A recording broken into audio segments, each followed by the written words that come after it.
Hi, my name is Elisha. Iyamu. My project is about a scientist and her friends who have to rely on their smarts when they find themselves lost in the Amazon. They interact with snakes, big cats, and other things. It combines science and humor, making the story fun and exciting.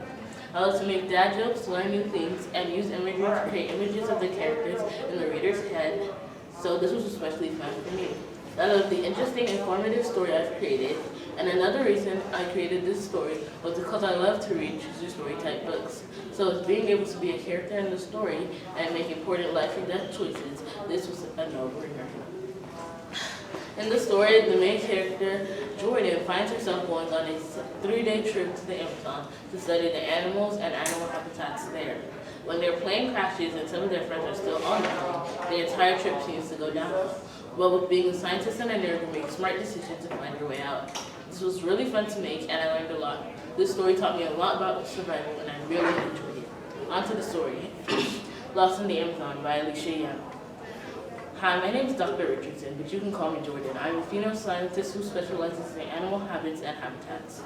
Me and my friends are taking a 3-day trip to the Amazon to study the animals there.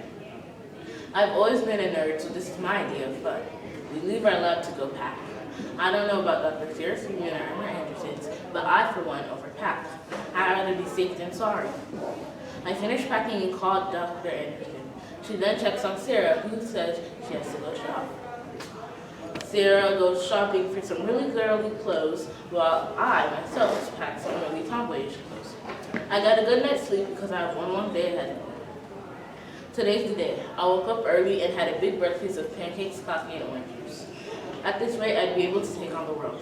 As I carry my suitcase onto the plane, I think of all the adventures ahead of us, the fun we're enduring. I'm suddenly filled with confidence. Every bit of that confidence goes away when I'm shook awake from my nap. I pull on my earplugs and get up to stretch. I nearly fall when I realize the plane is shaking. This is bad, really bad. One of the pilots named Jack came and screamed. One of the engines broke. We're going down. Everyone goes into panic. Not only is the plane shaking, but the overhead bin managed to open with all of these shaking. So now I have to try and get my balance while stretching suitcases. With all the black and some pink belonging to Sarah and the rest of us. I scanned the floor until I found what I'm looking for, my suitcase. When I said I overpack, I may or may not have brought a parachute. It's for emergencies like this. To use the parachute, continue reading. To do nothing, turn to page 3.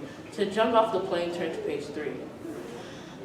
Just without a backup air to slow the crash and stop the air pressure.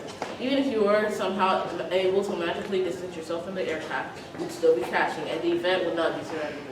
You would have to have the momentum of a plane crash unless you weigh as much as a plane.